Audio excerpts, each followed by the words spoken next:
तो काली Linux course की ये वीडियो नंबर 2 है। इस वीडियो में मैं आपको बेसिक कमांड्स और ऑपरेशंस के बारे में बताने वाला हूं जो कि हम काली लिनक्स की मदद से कर सकते हैं। आगे बढ़ने से पहले मैं आपको ये बताना चाहता हूँ कि ये काले लिनक्स की ऑफिशियल प्लेलिस्ट है जो कि गीकी हब चैनल पे आ रखी है।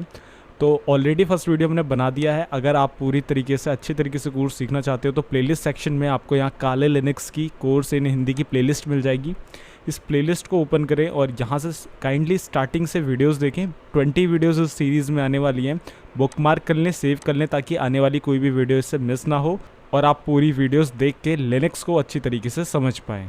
तो यहाँ पे मैं डेस्कटॉप स्क्रीन पे हूँ। मैं अपनी वर्चुअल मशीन को ओपन करता हूँ। तो यहाँ मेरी वर्चुअल मशीन हमने प्रीवियस वीडियो में इंस्टॉल करना सीखी थी। किस तरीके से काली लिनक्स को डाउनलोड करना है, कैसे इंस्टॉल करना है, हमने सीख लिया था।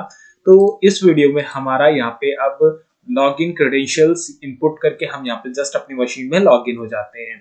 तो मेरा जो यूजर नेम था वो था आदि तोमर और पासवर्ड भी था मेरा आदि तोमर। मैं यहाँ पे लॉगिन हो चुका हूँ।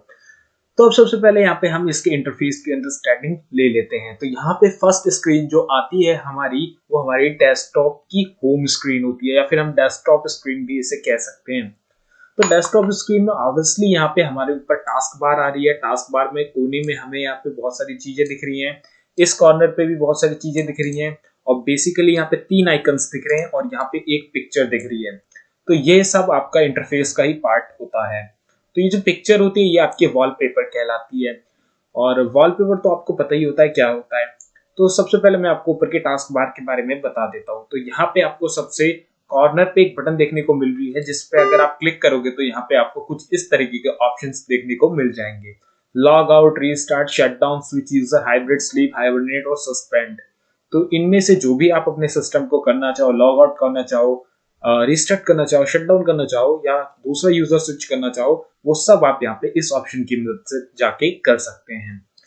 इसके बाद अगला ऑप्शन है हमारे पास यहाँ पे लॉक करने का। तो अगर मैं इस पे क्लिक करता हूँ तो मेरी जो यहाँ पे यूजर है वो लॉक हो जाएगा। अब मुझे दोबारा से अपने क्रेडेंशियल इनपुट करने पड़ेंगे, इसके बाद मैं यहाँ पे लॉग इन हो पाऊंगा। तो मैंने दोबारा से क्रेडेंशियल इनपुट करे तो मैं वापस से लॉग इन हो चुका हूँ। यानी लॉक करने की शॉर्टकट ये जो बटन है यहाँ एग्जिस्ट करती है। इसके बाद यहाँ कंप्यूटर, इस पे अगर मैं क्लिक करूंगा तो प्रेजेंटेशन मोड और पावर मैनेजर सेटिंग्स ये सब हमें आ रही है। तो इनमें हम क्या है, हमें क्या मिलेगा यहाँ पे, जैसे आपका सिस्टम है स्लीप मोड में कब जाएगा या स्लीप मोड में जाने पे सस्पेंड हो जाएगा मतलब हमारा सेशन, या फिर हाइबरनेट करेगा सिस्टम। डिस्प्ले की सेटिंग्स, जैसे कितनी देर में स्लीप में जाएगा, कितनी देर में स्विच हो जाएगा। सिक्योरिटी की सेटिंग्स कि कितनी सेकंड में ये आपका जो स्क्रीन सेवर है वो लॉक कर देगा आपका डिवाइस, और इसी से रिलेटेड सारी इंफॉर्मेशन आपको यहाँ पे देखने को मिलती है। देखो जनरल पे आप देखोगे पावर बटन इज प्रेस, जब भी पावर बटन प्रेस होगी तो ये आस्क करेगा या डायरेक्ट सस्पेंड कर देगा। तो ये सब आप यहाँ से सेट कर सकते हो। तो ये सारा का सारा पावर मैनेजमेंट आपको यहाँ पे देखने को मिल जाता है। इसके बाद कोई भी नोटिफिकेशन होती है आपके सिस्टम पे आती है तो वो आपको यहाँ पे देखने को मिलती है। बाकी आप यहाँ पे क्लियर लॉक करके उन नोटिफिकेशंस को क्लियर भी कर सकते हो। इसके बाद यहाँ वॉल्यूम, अभी देखो वॉल्यूम में आप वॉल्यूम बढ़ाना चाहते हो तो आप बढ़ा सकते हो। माइक्रोफोन यहाँ पे सेंसिटिविटी आप उसकी हाई करना चाहते हो, लो करना चाहते हो, वो आप यहाँ से कर सकते हो। ठीक है, तो यहाँ पे आपका जो भी ऑडियो या वीडियो चल रहा होगा उसका यहाँ पे आपको देखने को भी मिलेगा लॉग कि क्या चल रहा है और उसमें वॉल्यूम जा रही है या नहीं जा रही है। तो माइक्रोफोन और स्पीकर का ऑप्शन आपको यहाँ पे देखने को मिलेगा, उनकी वॉल्यूम अप या डाउन आप यहाँ से कर सकते हो। इसके बाद यहाँ पे आपको ईथरनेट कनेक्शन, मतलब जो आपके कनेक्शन है नेटवर्क के, वो आपको यहाँ देखने को मिलेंगे। अभी आप देख सकते हो वायर्ड कनेक्शन है, यहाँ पे हमारा वायर्ड कनेक्शन डिस्कनेक्ट हो चुका है, डिस्कनेक्ट अब हो चुका है। अब वापस से कनेक्ट करना चाहते हैं तो वापस से जाएंगे और यहाँ पे हमारा वो कनेक्ट हो चुका है। बाकी वीपीएन आप यहाँ से क्रिएट कर सकते हो। बहुत सारी चीजें आपको यहाँ पे देखने को मिल जाएंगी। आपके केस में जो भी आपका वहाँ पे नेटवर्क कार्ड होगा उसकी इंफॉर्मेशन आपको यहाँ देखने को मिलेगी। इसके बाद यहाँ पे आपको टाइमिंग्स देखने को मिल रहा है। टाइमिंग पे क्लिक करने पे आपको कैलेंडर भी देखने को मिल जाएगा। ये एक बहुत ही बेसिक सी चीज होती है। इसके बाद हम इस कॉर्नर पे आ जाते हैं। तो यहाँ पे सबसे पहले हमारे पास कैज़ाम देखने को मिल रहा है। इस पर क्लिक करेंगे तो ये हमारा एक तरीके का स्क्रीन रिकॉर्डर या स्क्रीनशॉट लेने वाला एक टूल होता है जिसकी मदद से आप यहाँ पे अपनी स्क्रीन रिकॉर्ड कर सकते हो लिनक्स के अंदर, प्लस स्क्रीनशॉट भी ले सकते हो। तो इसका इस्तेमाल आप करके देख सकते हो। यहाँ पे अगर मैं स्क्रीनशॉट पे बटन पे क्लिक करूंगा तो आप यहाँ पे देख सकते हो कैप्चर की बटन है, क्लिक करूंगा तो यहाँ पे मेरा एक स्क्रीनशॉट कैप्चर हो जाएगा।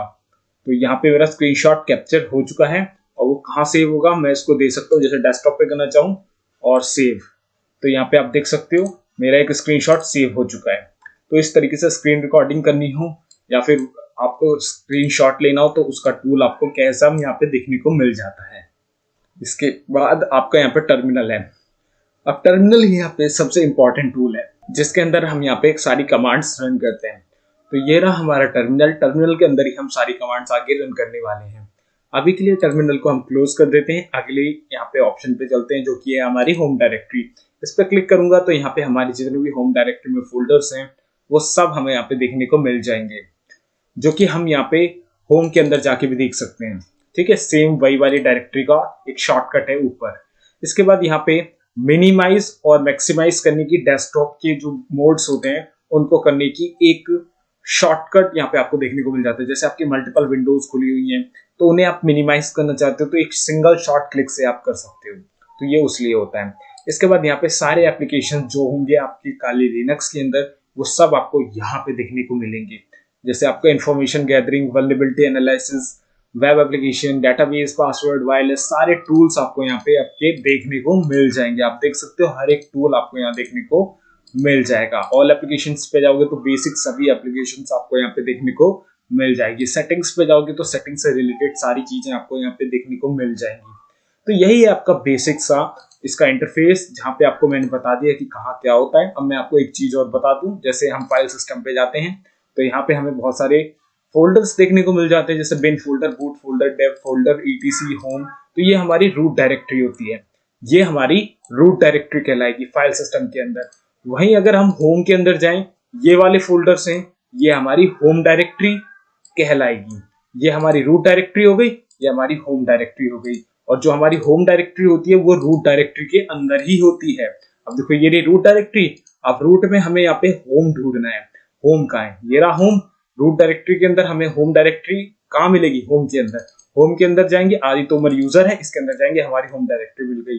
यानी हमारी रूट डायरेक्टरी के अंदर ही होम डायरेक्टरी होती है। तो दोनों में डिफरेंस है, रूट डायरेक्टरी और होम डायरेक्टरी में। तो यहाँ पे मैंने रूट डायरेक्टरी, होम डायरेक्टरी भी आपको बता दिया। अगर अब मैं यहाँ पे राइट क्लिक करूंगा, open new window, create launcher, create URL link, create folder, create document, paste, open terminal, find in this folder, arrange desktop icons, desktop setting, properties, applications. तो ये एप्लीकेशंस तो आपको ऊपर मैंने दिखाई दिया। प्रॉपर्टीज पे अगर मैं क्लिक करूंगा तो मेरे सिस्टम की सारी प्रॉपर्टीज आ जाएंगी। जैसे हमने 30 GB की यहाँ पे ड्राइव लगा रखी है जिसमें इतना फुल है और कितना साइज है, मतलब कौन सा फोल्डर है। एम्बलम्स में जाऊंगा, परमिशंस में जाऊंगा तो परमिशंस मेरे को देखने को मिलेंगी कैसी हैं। मैंने परमिशंस ऑलरेडी गिवन है जो कि, तो ये सारी इंफॉर्मेशन हमें प्रॉपर्टीज में देखने को मिलेंगी डेस्कटॉप की। वहीं अगर मैं डेस्कटॉप सेटिंग्स पे जाऊंगा तो डेस्कटॉप सेटिंग से रिलेटेड सारी इंफॉर्मेशन मेरे को देखने को मिल जाएंगी। जस्ट लाइक मेरे को बैकग्राउंड चेंज करना है, मतलब वॉलपेपर, तो वो मैं यहाँ पे देखो ऐसे सिलेक्ट करूंगा तो मेरा वॉलपेपर चेंज हो जाएगा। जो मुझे अच्छा लगेगा, बेटर लगेगा, अंडरस्टैंडिंग अच्छी रहेगी जिसमें, तो मैं उसको एज अ डेस्कटॉप वॉलपेपर भी यहाँ से डायरेक्टली सेट कर सकता हूँ। तो जैसे कि मेरे को ये बहुत सही वॉलपेपर लग रहा है तो मैं इसे यहाँ पे लगा रहने दूंगा। और भी मैं यहाँ पे इसके रिलेटेड इंफॉर्मेशन चेक कर सकता हूँ, जैसे कि work space name in list, sticky Windows only in active work space. तो ये सारी सेटिंग्स भी आप कर सकते हो। जैसे आपके एप्लीकेशन आइकन है मेन्यू में, आप उन्हें हाइड करना चाहते हो तो इसे अनटिक कर दो। तो इस तरीके से और भी ऑप्शंस हैं आपके पास। अब देखो आइकन का साइज आप यहाँ से इंक्रीज डिक्रीज कर सकते हो जो भी आप करना चाहते हो। जैसे मैं यहाँ पे 65 कर दूंगा तो यहाँ पे आप देख सकते हो साइज इंक्रीज हो गया। वहीं अगर मैं वापस से इसका 50 कर देता हूँ तो ये नॉर्मल हो जाएगा। अब ये नॉर्मल हो जाएगा, ये देखो नॉर्मल हो गया। तो इसी तरीके से और भी आपको सेटिंग्स देखने को मिल जाएंगी। वहीं यहाँ पे आपको और भी ऑप्शन मिल जाएंगे कि आपको किसी को हाइड करना है तो आप इस तरीके से उन्हें हाइड भी कर सकते हो। ठीक है, तो सिंगल क्लिक से अगर आप एक्टिवेट करना चाहते हो तो इसको टिक कर दोगे, तो अगर आप एक क्लिक करोगे तो ये ओपन हो जाएगा, आपको डबल क्लिक करने की जरूरत ही नहीं पड़ेगी। और हिडन करना है फाइल्स को तो इस तरीके से इसको टिक कर दो। फॉन्ट का साइज अगर इंक्रीज डिक्रीज करना है तो वो भी आप इस तरीके से कर सकते हो, देखो इस तरीके से। ठीक है, तो ये सारे काम आप यहाँ से सेटिंग्स के कर सकते हो। तो अभी के लिए इसे क्लोज कर देते हैं। ये हमारा बेसिक जो इसका इंटरफेस है उसका इंट्रोडक्शन हमारा यहाँ पे हो चुका है। अब हम यहाँ पे कुछ बेसिक कमांड्स को देख लेते हैं। तो कमांड्स के लिए सबसे पहले मैं अपना टर्मिनल ओपन कर लेता हूँ। मेरा टर्मिनल ओपन हो चुका है। तो टर्मिनल की भी कुछ सेटिंग्स आपको बता देता हूँ। जैसे यहाँ पे आपको हेल्प मिल जाएगा, हेल्प से आपको कुछ रिलेशन नहीं है यहाँ पे। कुछ भी आपको यहाँ नहीं देखने को मिलेगा, इसलिए इसे अभी आप एक्स्ट्रा ऑप्शन मान के छोड़ दीजिए। व्यू पे जाओगे, फुल स्क्रीन करनी है तो आप फुल स्क्रीन कर सकते हो। टैब्स के लेआउट आप यहाँ पे बॉटम कर सकते हो, यहाँ पे जैसे ये ऊपर के टैब्स है इसे नीचे कर सकते हो, लेफ्ट राइट ये सब कर सकते हो। और यहाँ पे जो बॉर्डर्स होते हैं, इन बॉर्डर्स को आप यहाँ से हाइड कर सकते हो। इस तरीके से व्यू पे आप यहाँ पे काम कर सकते हो। इसके बाद एडिट पे जाओगे तो यहाँ पे zoom in zoom out option आपको मिल जाएगा, पेस्ट का ऑप्शन मिल जाएगा, कॉपी का ऑप्शन मिल जाएगा। तो जूम इन मैं यहाँ पे थोड़ा सा कर लेता हूँ, ठीक है। जूम इन मैंने यहाँ पे हल्का सा कर लिया है। इसके बाद एडिट के बाद एक्शंस, एक्शन पे यहाँ पे हमारे पास टर्मिनल से रिलेटेड सारी यहाँ पे हमारे पास सेटिंग्स मिल जाती हैं, जैसे कि नेक्स्ट स्टेप पे जाना है, मूव करना है, फाइंड करना है कुछ, तो ये सारी चीजें हमें यहाँ पे देखने को मिल जाती हैं। आप खुद भी चेकआउट कर सकते हो। फाइल पे न्यू टैब खोलने का, न्यू विंडो खोलने का, और प्रेफरेंसेस हमें देखने को मिल जाते हैं। प्रेफरेंसेस में जाऊंगा, सारे के सारे काम मैं प्रेफरेंसेस से कर सकता हूँ। जस्ट लाइक क्या क्या कर सकता हूँ, अभी यहाँ पे मैं देखूंगा बिहेवियर। बिहेवियर में हमारे पास यहाँ पे हिस्ट्री साइज कितना है, 1000 लाइन्स का, यानी 1000 लाइन तक मैं यहाँ पे कमांड चला सकता हूँ, या अनलिमिटेड कर दूंगा तो कोई लिमिट ही नहीं रहेगी। तो इस तरीके से सारे की सारी चीजें मैं यहाँ से कर सकता हूँ। जैसे शॉर्टकट्स, शॉर्टकट यहाँ पे देखो किन किन चीजों का, जैसे टर्मिनेट करने का Ctrl+C होता है, एस्केप होता है, तो ये सारी चीजें। ड्रॉप डाउन, कितनी हाइट है इसके टर्मिनल की, कितनी विड्थ है, आप यहाँ से इंक्रीज भी कर सकते हो जितनी आप करना चाहो। जैसे मैं यहाँ पे 60 कर देता हूँ और विड्थ इसकी 90 कर देता हूँ, ठीक है। और बुकमार्क पे जाऊंगा और वापस आऊंगा, तो अभी इसको अप्लाई करते ही अब देखो ये इंक्रीज हो गया। अब ये जूम इन था ना, इसलिए ये रिफ्लेक्ट नहीं हुआ। अब मैं इसको इंक्रीज करूंगा, अब जूम इन करूंगा तो ये रिफ्लेक्ट हो जाएगा इस तरीके से, ठीक है। तो ये जूम इन भी हो चुका है। तो इसी तरीके से आप प्रेफरेंसेस से और भी काम कर सकते हैं, जैसे अपने फॉन्ट का कलर चेंज कर सकते हो, फॉन्ट चेंज कर सकते हो, ये सारे काम आप यहाँ पे कर सकते हो। जो फॉन्ट ये लिखा हुआ है ना, ये होस्ट नेम, ये सब आप चेंज कर सकते हो। यहाँ पे आपको सारे ऑप्शंस अपीयरेंस पे देखने को मिल जाएंगे। जैसे आपका इसकी जो भी आपकी स्कीम है, जो बैकग्राउंड में दिख रही है डार्क, तो आप यहाँ से डार्क को लाइट वाइट भी कर सकते हो। विजेट स्टाइल, सारी की सारी चीजें आपको यहाँ पे देखने को मिल जाएंगी। एक बार आप एक्सप्लोर करके जरूर से देखो। बैकग्राउंड में अगर आप इमेज डालना चाहते हो तो आप यहाँ से इमेज भी डाल सकते हो, ठीक है। तो ये सारी चीजें आपको यहाँ पे देखने को मिल जाएंगी, तो आप एक बार जरूर से इसे चेकआउट करें। Ctrl+ स्क्रोलर जो है, उससे आपकी जो कमांड्स हैं, जो आपने प्रीवियस कमांड चलाई थी, वो आपकी यहाँ पे डिस्प्ले होती रहेंगी, तो उसको आप कर सकते हो। नहीं तो कंट्रोल और प्लस का जो सिंबल होता है वो दबाओगे तो आपका जूम इन हो जाएगा, ठीक है। तो ये दोनों जूम इन की मैंने आपको बता दी कि किस तरीके से जूम इन करते हैं। तो यहाँ पे अब हम बेसिक कमांड्स के बारे में जान लेते हैं। सबसे पहले यहाँ पे आपकी बेसिक कमांड आती है आपका जो सिस्टम है उसको आइडेंटिफाई करने की। अगर मैं यहाँ पे WHO डाल दूं, एंटर प्रेस कर दूं, तो मेरा जो यूजर नेम है वो मेरे को यहाँ पे डिस्प्ले हो रहा है, प्लस यहाँ पे कुछ इंफॉर्मेशन और भी यहाँ पे डिस्प्ले हो रही है, मतलब कब आपका यूजर बना है, ठीक है। तो हु कमांड है आपके यूजर को पता करने की। इसके बाद हु एम आई, ठीक है, who am I enter press करूंगा तो सिर्फ और सिर्फ आपका यूजर नेम आएगा। तो यूजर कौन सा है, लॉगिन है, उसको पता करने के लिए हु और हु एम आई ये दो कमांड होती हैं। इसके बाद अगर मैं यहाँ पे यूजर्स लिख दूं और एंटर प्रेस कर दूं, तब भी मुझे मेरा यूजर का नाम पता चल जाएगा कि कौन सा यूजर है, ठीक है। तो यूजर्स से हमें जितने और भी यूजर होंगे उनका भी इंफॉर्मेशन मिल जाती है, जबकि हु में जो लॉग इन होता है उसकी इंफॉर्मेशन मिलती है, ठीक है। दोनों क्लियर हो गए। इसके बाद यहाँ पे मैं डाल देता हूँ अगली कमांड। अगली कमांड है जैसे कि मेरी यू नेम की, मैं यहाँ डालता हूँ यू नेम, एंटर प्रेस करता हूँ तो मेरे को पता चल जाएगा मेरा सिस्टम का टाइप क्या है, लिनक्स है।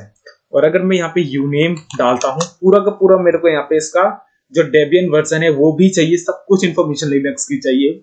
You name recursive -r recursive को कहते हैं। एंटर प्रेस करूंगा तो यहाँ पे मेरे को AMD 64 5.7.0 खाली का वर्जन है, इंफॉर्मेशन मिल गई। वहीं अगर मैं रिकर्सिव की जगह A डालूंगा यानी ऑल, तो मेरे को पूरी की पूरी इंफॉर्मेशन मिल जाएगी, कौन सा वर्जन है, कितने बिट का है, सारी चीजें, ठीक है। तो रिकर्सिव और ऑल दो पैरामीटर या दो आर्गुमेंट मैंने यूनेम के साथ लगाए हैं, ठीक है। यूजर्स यूनेम की कमांड भी हो चुकी है।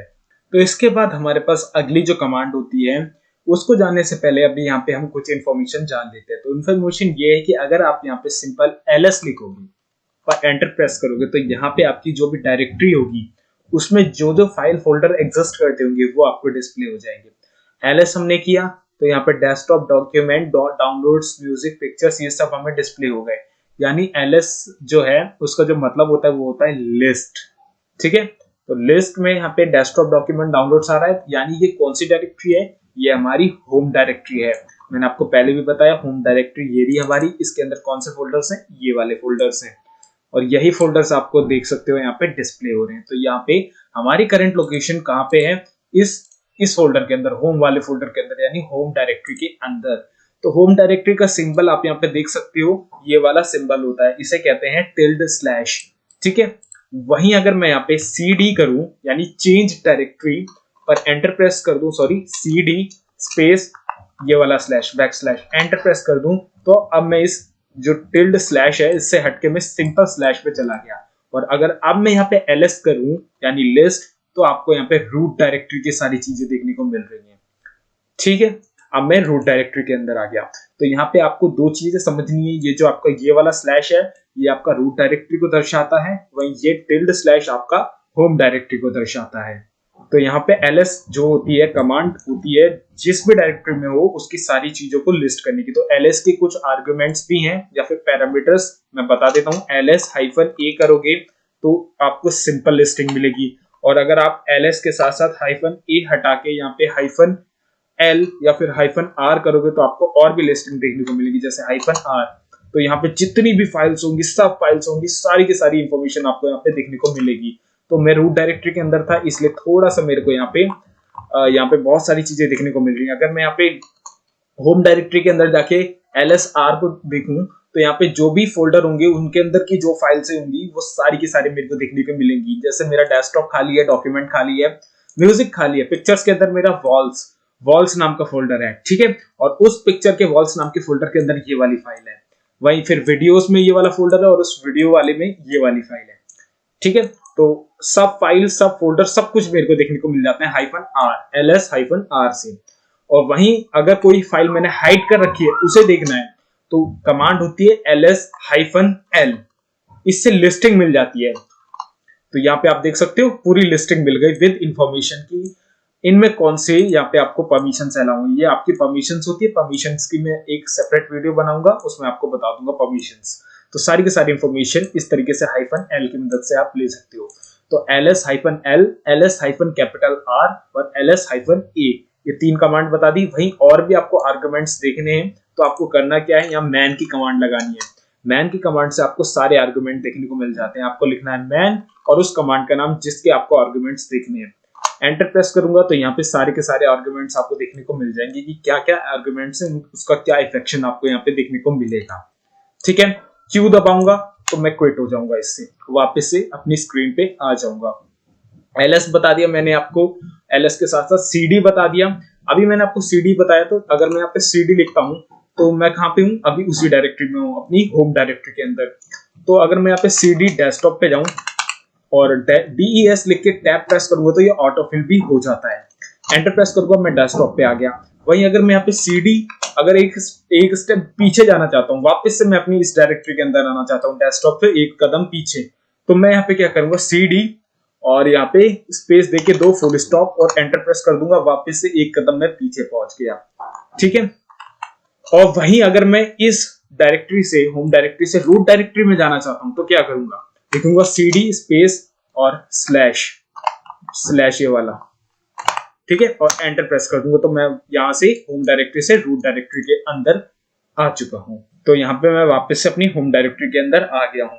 अब होम डायरेक्टरी के अंदर आने के बाद अब मैं यहाँ पे आपको प्रिंट वर्किंग डायरेक्टरी भी दिखा देता हूं। जैसे कि मैं वापस से डेस्कटॉप पे चला जाता हूं, तो डेस्कटॉप पे मैं आ चुका हूं। अब मैं यहाँ पे लिखता हूं pwd यानी प्रिंट वर्किंग डायरेक्टरी, तो मेरे को यहाँ पे मेरी लोकेशन पता चल जाएगी कि मैं होम डायरेक्टरी के अंदर हूँ, उसमें यूजर आदि तो मेरे उसके अंदर हूँ और डेस्कटॉप के अंदर हूँ, यानी मेरी लोकेशन कहाँ से, कौन सी लोकेशन है, कहाँ से आ रही है, वो सारी मेरे को यहाँ पे देखने को मिल जाती है। तो इस तरीके से pwd प्रिंट वर्किंग डायरेक्टरी की कमांड होती है। इन कमांड्स के बाद यहाँ पे मैंने आपको बता दी नॉर्मल सी कमांड्स। अब यहाँ पे हमारी फाइल की ऑपरेशन की कमांड आ जाती है। जैसे कि सबसे पहले हमारे यहाँ पे कमांड है फोल्डर को क्रिएट करने की। तो मैं अभी यहाँ पे डेस्कटॉप पे हूँ, तो डेस्कटॉप पे अगर मैं एक फोल्डर क्रिएट करना चाहता हूँ, मैं थोड़ा सा जूम इन कर देता हूँ इसे। ठीक है, तो मैं यहाँ पे एक डेस्कटॉप पे एक फोल्डर क्रिएट करना चाहता हूँ, मैं लिखूंगा mkdir यानी मेक डायरेक्टरी। डायरेक्टरी फोल्डर को कहा जाता है, कंफ्यूज नहीं होना है। किसी भी फोल्डर को जहां पे मैं लिनक्स में बोलूंगा उसे डायरेक्टरी बोलूंगा, फोल्डर नहीं बोलूंगा। तो mkdir आदि नाम का एक फोल्डर बना देता हूँ। mkdir आदि का एक आदि नाम का फोल्डर यहाँ पे क्रिएट हो चुका है। तो अब ये फोल्डर बन चुका है। तो मैंने क्या किया, mkdir इन मेक डायरेक्टरी आदि, जो भी नाम आप यहाँ पे दोगे उसका एक फोल्डर बन जाएगा। अगर आपको मल्टीपल फोल्डर बनाने हैं तो आपको करना क्या है, जैसे मैं आदि 1 3-4 फोल्डर बनाना चाहता हूँ, आदि 1 आदि 2 आदि 3 आदि 4 नाम से, तो मैं जस्ट स्पेस दूंगा, फिर से मैं दूसरे फोल्डर का नाम दे दूंगा, तीसरे फोल्डर का नाम दे दूंगा, चौथे फोल्डर का नाम दे दूंगा, एंटर प्रेस कर दूंगा, 4 फोल्डर मेरे यहाँ क्रिएट हो चुके हैं। ठीक है, तो मल्टीपल फोल्डर्स किस तरीके से बनाने मैंने आपको यहाँ पे बता दिया। वहीं अगर आपको यहाँ पे फोल्डर्स डिलीट करने, रिमूव करने, तो आप किस तरीके से करोगे मैं बता देता हूँ। तो फोल्डर्स को डिलीट करने के लिए होती है RMDIR यानी रिमूव डायरेक्टरी। अब रिमूव डायरेक्टरी अब मेरे को क्या करनी है, आदि 2 3 4 ये 3 फोल्डर मुझे डिलीट करने हैं। तो मैं जस्ट यहाँ पे तीनों का नाम दे दूंगा, जैसे आदि, ये 3 नहीं, मेरे को सिर्फ 4 वाला डिलीट करना है, आदि 4 वाला। तो मैं जस्ट आदि 4 का नाम दे दूंगा, तो यहाँ पे मेरा आदि 4 डिलीट हो चुका है। ठीक है, मैं चेक कैसे कर सकता हूँ, और ls करके। अगर मैं यहाँ पे ls कर दूंगा तो मेरे को यहाँ पे सारे फोल्डर्स का नाम देखने को मिल जाएगा। ठीक है, तो अगर मेरे को यहाँ पे जितने भी फोल्डर हैं डेस्कटॉप में, उन सभी को रिमूव करना है, यानी आदि 1 2 3 प्लस ये आदि, चारों फोल्डर मेरे को एक साथ डिलीट करने हैं। और सभी का नाम अगर मुझे नहीं पता, ठीक है, जैसे होता है ना कई केसेस में, जैसे 10,000 फोल्डर है, तो क्या 10,000 के नाम दोगे आप RMDIR कमांड के बाद? नहीं दोगे। आपको करना क्या है, सिंपली लिखना है RMDIR और यहाँ पे एक एस्टेरिस्क का सिंबल लगा देना है, यानी स्टार का सिंबल, और एंटर प्रेस कर देना है। आपके जितने भी फोल्डर होंगे सारे डिलीट हो जाएंगे। ठीक है, अब यहाँ पे एक चीज और भी काम करती है, जैसे मैं यहाँ पे दोबारा से mkdir की वजह से 4 फोल्डर मैंने क्रिएट कर रखे हैं। वहीं अगर मैं यहाँ पे एक फोल्डर के अंदर जाता हूँ और एक नई फाइल यहाँ पे क्रिएट कर देता हूँ, जैसे क्रिएट डॉक्यूमेंट, एम्प्टी फाइल है जैसे ये, ठीक है, कुछ भी नहीं है फाइल के अंदर, या जो भी है आपके केस में हो या ना हो, मतलब एक फाइल एग्जिस्ट करती है एक फोल्डर के अंदर। और अगर आप इस कमांड का इस्तेमाल करोगे तो ये कमांड उस फोल्डर पे वर्क नहीं करेगी। तो यहाँ पे आप देख सकते हो बाकी जो खाली फोल्डर थे वो डिलीट हो गए, लेकिन ये वाला फोल्डर डिलीट नहीं हुआ, बिकॉज इसके अंदर एक फाइल एग्जिस्ट करती है। देखो, डायरेक्टरी नॉट एम्प्टी। तो इसे कैसे डिलीट करेंगे, इसके लिए हमें फोर्स लगाना पड़ेगा, रिफोर्समेंट लगानी पड़ेगी इसमें। उसके लिए कमांड है rm आपको लिखना है। इसके बाद आपको करना क्या है, उस डायरेक्टरी का नाम प्रोवाइड कर देना है। तो डायरेक्टरी का नाम है आदि 1 स्पेस देके -rf यानी रिफोर्समेंट। एंटर प्रेस कर दोगे आपकी वो डायरेक्टरी भी रिमूव हो जाएगी। ठीक है, अभी के लिए मैं यहाँ पे टर्मिनल क्लियर कर लेता हूँ। क्लियर करने के लिए क्लियर कमांड होती है, तो मैंने यहाँ टर्मिनल क्लियर कर लिया है। ये 4 फोल्डर हैं, 3 फोल्डर्स हम यहाँ पे अभी डिलीट कर देते हैं। यहाँ पे राइट क्लिक करके क्रिएट डॉक्यूमेंट पे जाके एम्प्टी डॉक्यूमेंट बना लेते हैं। इसका नाम दे देते हैं फाइल। ठीक है, फाइल दे दिया, इसका नाम क्रिएट कर देते हैं। तो एक फाइल नाम की यहाँ पे हमारी फाइल बन चुकी है। तो एक और फाइल बना लेते हैं। तो यहाँ पे क्रिएट डॉक्यूमेंट एम्प्टी फाइल और यहाँ पे लिख देते हैं file2। ठीक है, तो file2 file2। अब मैं यहाँ पे आपको कॉपी की कमांड बताता हूँ। तो कॉपी करने के लिए होती है cp यानी Connaught place, sorry copy, COPY, copy की cp लिख लिया हमने। इसके बाद यहाँ पे हमें फाइल का नाम देना है जो हमें कॉपी करनी है, जैसे फाइल, सिंपल फाइल। ठीक है, फाइल का नाम दे दिया। अब मेरे को कहाँ कॉपी करनी है उसकी लोकेशन मुझे यहाँ प्रोवाइड करनी है। जैसे कि मैं आदि 1 के अंदर करना चाहता हूँ, मैं लिखूंगा यहाँ पे आदि 1, एंटर प्रेस कर दूंगा। मेरी फाइल यहाँ पे है ही है, आदि 1 के अंदर जाऊंगा, यहाँ पे भी आ चुकी है। एक फाइल कॉपी हुई। अब मैं फाइल 2 को भी कॉपी करना चाहता हूँ, तो सेम वही प्रोसेस करूंगा, बस फाइल का नेम में यहाँ पे चेंज कर दूंगा, file2, एंटर प्रेस कर दूंगा, वो वाली फाइल भी यहाँ पे आ चुकी है। ठीक है, फाइल कॉपी किस तरीके से करते हैं पता चल गया। cp कमांड होती है, पहले फाइल का नेम दो, इसके बाद उसकी लोकेशन दे दो कहां पे कॉपी करके उसकी एक कॉपी बनानी है। अब मैं यहाँ पे इन दोनों फाइल्स को यहाँ से डिलीट कर देता हूँ। अब मैं यहाँ पे आपको कट करके यहाँ पे पेस्ट करना बताऊंगा, यानी मूव करना। मूव किस तरीके से करते हैं, तो मूव करने के लिए mv कमांड होती है, mv। अब मैं फाइल का नाम दे देता हूँ, फाइल, आपकी फाइल है, ठीक है। तो इसको कहाँ मूव करना है, इसको आदि 1 के अंदर मूव करना है। तो मैं जस्ट आदि 1 लिख दूंगा, एंटर प्रेस कर दूंगा, तो ये यहाँ से हट कर कट होकर कहाँ आके पेस्ट हो गई, यहाँ की लोकेशन हमने दी थी। दूसरी फाइल भी ऐसे कर सकते हैं, मैं सिंपली क्या लिखूंगा, file2 आदि, तो वो भी यहाँ से कट होके यहाँ पे आ चुकी है। तो कॉपी और मूव दोनों मैंने आपको बता दिया। अब मैं इस फोल्डर के अंदर चला जाता हूँ, cd आदि 1 इसके अंदर आ चुका हूँ। और अब मैं यहाँ पे इन दोनों फाइल्स को रिमूव करना बता देता हूँ, रीनेम करना बता देता हूँ। रीनेम करना पहले बता देता हूँ, फिर इन्हें रिमूव करना बता देता हूँ। तो रीनेम किस तरीके से करते हैं? रीनेम करने के लिए जैसे ये हमारी फाइल 2 है, इसका नाम मैं कर देना चाहता हूं आदर्श, तो मैं कैसे करूंगा? मैं लिखूंगा यहाँ पे MV और उस फाइल का नाम फाइल 2 और क्या नाम इसका रखना चाहता हूं? आदर्श। ठीक है, आदर्श। ठीक है, एंटर प्रेस कर दूंगा तो यहाँ पे देखो उस फाइल का नाम रीनेम हो चुका है। रीनेम करने के लिए और मूव करने के लिए सेम ही कमांड होती है। रीनेम करने में हम क्या करते हैं, उस फाइल का नाम दे देते हैं जो फाइल आपको रीनेम करनी है और नया नाम उसका दे देते हैं। ध्यान रहे डायरेक्टरी उस नाम की एग्जिस्ट नहीं करनी चाहिए। और मूव करने के लिए उस फाइल का नाम और उस टारगेट लोकेशन को। ठीक है, तो आप मूव भी कर सकते हो। तो अब मैं यहाँ पे क्या करता हूँ, इन दोनों फाइल को रिमूव कर देता हूँ। रिमूव करने के लिए क्या है, आरएम यहाँ पे कमांड है और आरएम के बाद आपको उन फाइल्स का नाम प्रोवाइड कर देना है। ठीक है, जो वहां पे एग्जिस्ट करती हैं, जैसे कि आदर्श है एक और एक क्या है फाइल नाम से है। ठीक है, एंटर कर दूंगा तो वो दोनों की दोनों वहां से रिमूव हो चुकी हैं। तो यही कुछ बेसिक सी कमांड थी। इन सभी कमांड्स का मैं लास्ट में आपको डिस्प्ले करा दूंगा एक स्क्रीनशॉट। उस स्क्रीनशॉट को आप ले सकते हो और आप खुद भी इन कमांड्स को प्रैक्टिस कर सकते हो। तो लास्ट 2 कमांड मैं आपको बता देता हूं जिससे आप अपने सिस्टम को अपडेट और अपग्रेड कर सकते हो, जो कि है अपडेट और अपग्रेड करने की कमांड। सबसे पहले यहाँ पे आप लिखो sudo। अब यहाँ आपको sudo लिखना पड़ता है बिकॉज आप यहाँ पे अभी अपने एक यूजर के अंदर हो। अगर आप रूट यूजर के अंदर हो तो आपको sudo लिखने की जरूरत नहीं होती है। sudo लिख के मैं यहाँ पे लिखता हूँ apt लिखने के बाद में जस्ट यहाँ पे लिख देता हूँ अपग्रेड। एंटर प्रेस करूंगा, पासवर्ड मेरे को यहाँ पे एक बार देना पड़ेगा और यहाँ पे जो भी यहाँ पे नए अपडेट होंगे मेरे लिनक्स के अंदर वो मेरे से अपडेट मांगेगा। मैं Y प्रेस करूंगा, एंटर कर दूंगा, तो जो भी अपडेट्स आए होंगे मेरे सिस्टम के अंदर वो सारे के सारे मेरे सिस्टम पे डाउनलोड होना स्टार्ट हो जाएंगे। इसमें थोड़ा सा टाइम लगेगा। इससे जो भी लेटेस्ट सॉफ्टवेयर या फिर जो भी लेटेस्ट टूल्स हैं आपके लिनक्स के लिए वो आपके सिस्टम के अंदर इंस्टॉल हो जाएंगे फटाफट से, यानी अपग्रेड हो जाएगा आपका सिस्टम। तो अपग्रेड हो जाएगा। इसके बाद आपको एक और कमांड चलानी होती है अपडेट करने की, जिससे सारी की सारे रिपोजिटरी आपकी अपडेट हो जाती हैं और आपके सारे टूल आपकी लिनक्स के अंदर लिस्ट हो जाते हैं। तो इसे थोड़ी देर लगती है, तो इसे फटाफट से होने देते हैं। तो 6% पे मैंने इसे पॉज कर दिया है। अब मैं यहाँ पे जैसे 6% में मेरी बहुत सारे टूल्स यहाँ पे डाउनलोड हो चुके हैं, तो उन्हें हमें अपडेट भी करना पड़ेगा। अभी हमने अपग्रेड किया था, अब हम अपडेट करेंगे। तो अपडेट करने के लिए लिखेंगे सिंपली sudo लिखने के बाद जस्ट apt और अपडेट। तो इस सारे के सारे टूल्स जो कि हमने यहाँ पे डाउनलोड कर लिए वो सारे अपडेट हो जाएंगे हमारे सिस्टम के अंदर। तो यहाँ पे आप देख सकते हो इसका भी प्रोसेस होगा एंड फटाफट से सारे के सारे जो टूल्स हमने डाउनलोड किए वो सारे के सारे यहाँ पे अपडेट हो जाएंगे। तो यहाँ पे ये अपडेट वाली कमांड भी रन हो चुकी है। तो sudo apt अपडेट और अपग्रेड, तो ये जितनी भी कमांड्स मैं आपको वीडियोस में बताता रहूंगा उनका लास्ट में एक स्क्रीनशॉट दे दूंगा। आप उस स्क्रीनशॉट को लेके उनको प्रैक्टिस कर सकते हो।